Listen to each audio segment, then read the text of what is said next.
দর্শক, আসসালামু আলাইকুম রহমতুল্লাহি বরকাতু। দর্শক, আপনাদের কাছে আমি একটা কথা তুলে ধরতে চাই। সেটা হলো এই আমাদের তিস্তা নদী। এই তিস্তা নদীটা মনে করেন এই চারিদিকে 3 থেকে 4 কিলো মানে পাতাল দিকে এপার ওপার পাড়াই দিতে 3 থেকে 4 কিলো এই তিস্তা নদীটা আমাদের। এই তিস্তা নদীটা আজকে গত 20 বছর 30 বছর থেকে মানে যে সরকারই আসে সেই সরকারেই মানে আমাদের এই নদীটা বাঁধার জন্যে উদ্যোগ নেয়, কিন্তু কাজ হয় না।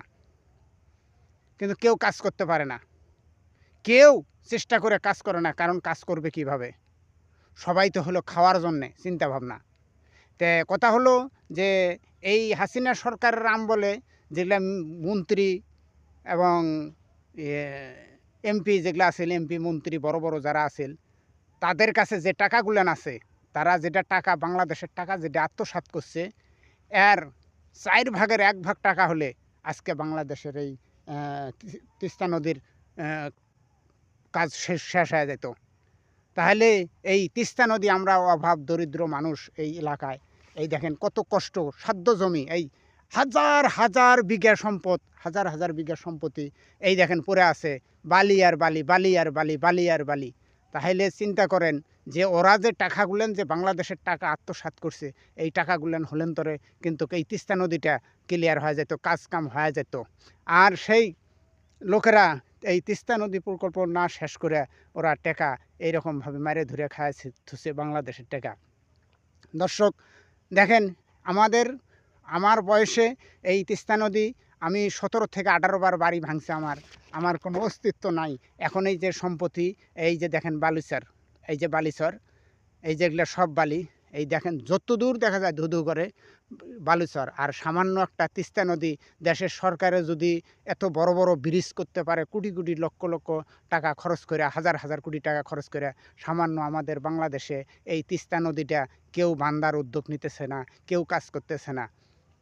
তাই আমি কথা কই যে বর্তমান যে তত্ত্বাবধায়ক সরকার আছেন, তাদেরকে আমরা অনুরোধ করি যে আপনি চেষ্টা করে দেখেন এই আমাদের এই বাংলাদেশে এই তিস্তা নদীটা যদি কোনো ব্যবস্থা করা যায়, তাহলে আমাদের হাজার হাজার লোক হয়তো এই তিস্তা নদীতে জীবনটা হয়তো সুখে করে খেতে পারবে। দেখেন আজকে কত বছর থেকে খালি আমাদেরকে শুনে তিস্তা নদীর মানুষকে এই কুড়িগ্রাম, লালমনিরহাট, গাইবান্ধার এই তিস্তা নদী খালি শুনাইতেছে বাঁধবে বাঁধবে, চীনে বাঁধবে, তারপরে ইন্ডিয়ায় বাঁধবে, এগুলা কাজ করবে, কেউ কাজ করতেছে না। তা আমার কাছে হলো অনুরোধ, আমার সবাই তিস্তা নদীর পাড়ে যত লোক আছে সবারই অনুরোধ যে নদীটা তাড়াতাড়ি যদি বাঁধা আমাদেরকে একটু সান্ত্বনা দিত, তাহলে হয়তো আমাদের বাল বাচ্চা অর্থ সম্পদের একটু উন্নতি হতো। তা আমি বারবার কইতেছি যে তত্ত্বাবধায়ক সরকার যে আছেন, আপনাকে বারবার আমরা অনুরোধ করতেছি যে আপনি যদি আমাদের এই জিনিসটা আমলে নেন, তাহলে হয়তো খুব ভালো হবে। তাই আমাদের এখানে এই যে